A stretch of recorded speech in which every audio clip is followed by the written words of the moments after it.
안녕하세요. 우리 몸속에 장 있잖아요. 이게 사실 끊임없이 우리한테 신호를 보내고 있거든요. 근데 우리가 그 신호의 의미를 얼마나 제대로 알고 있을까요?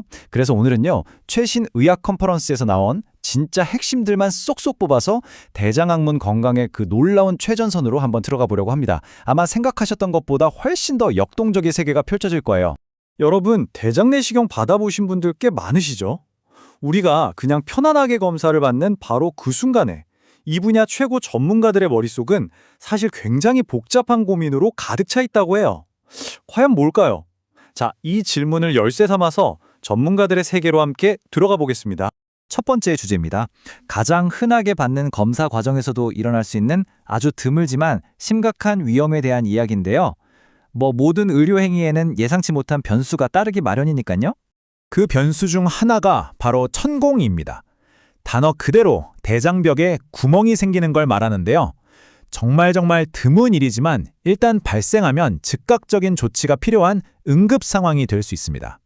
다행히도 이 천공이 실제로 일어날 확률은 0.03에서 0.8% 사이라고 해요. 그러니까 1%도 채 안 되는 거죠. 정말 드문 일이에요. 하지만 의사들 입장에서는 어떨까요? 단 0.01%의 가능성이라도 절대 가볍게 볼 수가 없는 거죠. 언제나 대비해야만 하는 그런 시나리오인 셈입니다.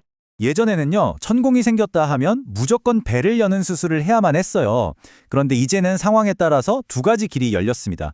환자 상태가 괜찮고 구멍이 작으면 내시경으로 쓱 들어가서 간단하게 클립 같은 걸로 꿰매는 그런 비침습적인 치료가 가능해진 거죠.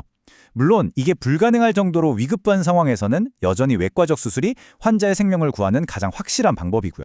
아주대학교 김창우 교수의 이 말이 참 인상 깊은데요. 외과 의사들이 느끼는 그 윤리적이고 감정적인 무게를 정말 잘 보여주는 것 같아요. 내가 최선을 다했어도 어쩔 수 없는 합병증이 생길 수 있잖아요. 그럴 때 동료를 비난하기보다는 저건 나에게도 일어날 수 있는 일이다 라는 겸허함을 가져야 한다는 뜻이죠. 기술뿐만 아니라 바로 이런 마음가짐이 진짜 전문가를 만드는 게 아닐까 싶습니다. 자, 이제 두 번째 만약의 상황으로 한번 넘어가 볼게요. 만약 검진 결과 대장암이 발견됐다면 현대의학의 목표는 과연 무엇일까요? 자, 암 수술의 성공을 가르는 가장 중요한 핵심 목표, 바로 알제로 절제라는 겁니다. 이게 뭐냐면요, 그냥 눈에 보이는 암덩어리만 떼어내는 게 아니에요. 그게 다가 아니고요. 비유하자면 밭에 난 잡초를 뿌리째 아주 그냥 완벽하게 뽑아내는 것처럼 현미경으로 봐야만 보이는 아주 작은 암세포 씨앗까지 하나도 남김없이 싹 다 제거하는 걸 의미합니다.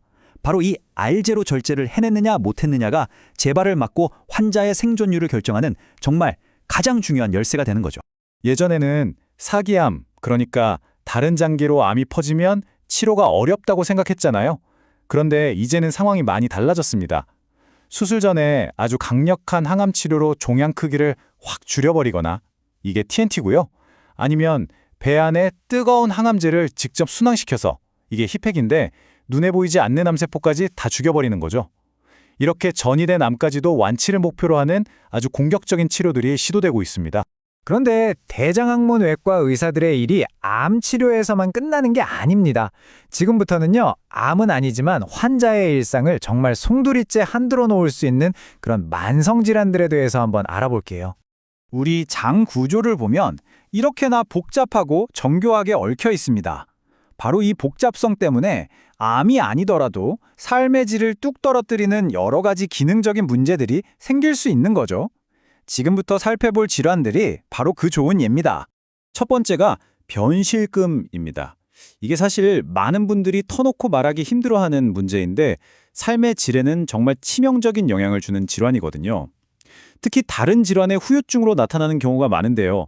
예를 들어 직장 탈출증 환자 4명 중 3명이 변실금을 겪을 정도라고 하니까 굉장히 흔한 거죠. 다행인 점은 최근에는 꼭 수술이 아니더라도 변실금을 관리할 수 있는 방법들이 정말 많이 개발됐다는 거예요. 식습관을 바꾸거나 케겔 운동 같은 기본적인 관리부터 시작해서요. 바이오 피드백이라는 걸로 근육을 다시 훈련시키거나 신경을 자극하는 것 같은 아주 과학적인 접근법들이 적극적으로 쓰이고 있습니다. 다음은 치료입니다. 이건 간단히 말해서 항문 주변의 염증 때문에 비정상적인 길, 그러니까 터널이 생기는 병이에요. 어찌 보면 단순해 보일 수도 있지만 이게 재발도 잦고 치료가 꽤 까다로워서 꼭 전문적인 접근이 필요합니다. 마지막으로 살펴볼 건 직장 탈출증입니다. 이건 말 그대로 직장이 몸 밖으로 빠져나오는 상태라서 환자분들이 겪는 충격이 정말 큰 질환입니다. 특히 50세 이상 여성에게서 남성보다 무려 6배나 더 흔하게 발생하고요. 앞서 말씀드린 변실금의 아주 주요한 원인이 되기도 합니다. 그렇다면 이렇게 복잡한 질환들을 치료하는 기술은 또 어떻게 발전하고 있을까요? 자, 이제 치료의 미래를 한번 들여다볼 시간입니다. 여기서 키워드는 3가지예요. 바로 정밀성, 기능 보존, 그리고 재생입니다. 예전의 수술은 뭐랄까 혹 때려다 혹 붙이는 격이 될 때가 종종 있었습니다. 병은 어떻게든 고쳤는데 그 과정에서 항문 관략근이 손상돼서 평생 변실금으로 고통받는 경우가 있었던 거죠. 이게 바로 현대의학이 꼭 해결해야만 했던 가장 큰 숙제였습니다. 그리고 마침내 그 해답들이 하나둘씩 나오고 있습니다.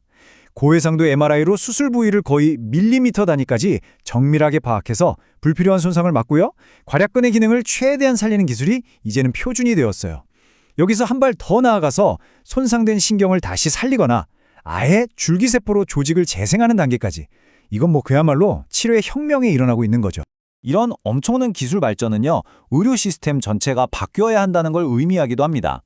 개별 치료 기술을 넘어서서 환자를 돌보는 방식 자체가 어떻게 진화하고 있는지 한번 살펴보겠습니다. 최근 우리나라 의료 정책에 중요한 변화가 생기고 있습니다. 뭐냐면 대학병원은 암이나 희귀질환 같은 정말 위중한 환자 치료에 집중하고 상대적으로 덜 위급한 양성 질환들은 전문병원에서 더 효율적으로 치료하도록 역할을 나누는 거죠. 이렇게 하려면 당연히 두 병원 사이에 아주 긴밀한 협력 시스템이 필수적입니다. 이 새로운 협력 모델 안에서 환자가 치료받는 과정은 이렇게 바뀝니다. 일단 대학병원에서 MRI 같은 정밀 진단을 싹 받아요. 그리고 그 결과를 가지고 오래 기다릴 필요 없이 전문병원으로 가서 신속하게 수술을 받는 거죠.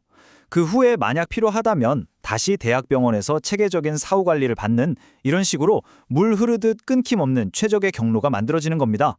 이게 환자의 불필요한 대기 시간은 줄여주고 각 병원의 장점은 최대로 끌어올리는 아주 효율적인 방식이죠. 오늘 우리는 진단부터 수술, 그리고 시스템에 이르기까지 환자를 위해서 정말 눈부시게 발전하고 있는 대장학문 의학의 현주소를 같이 확인해 봤습니다. 그렇다면 이 모든 혁신이 제대로 빛을 발하게 하려면 우리 자신은 무엇을 해야 할까요? 결국 내 몸이 보내는 작은 신호 하나하나에 귀를 기울이는 것, 아마 모든 것은 바로 거기서부터 시작되지 않을까요? 이 질문을 여러분께 남겨드리면서 오늘 설명을 마치겠습니다.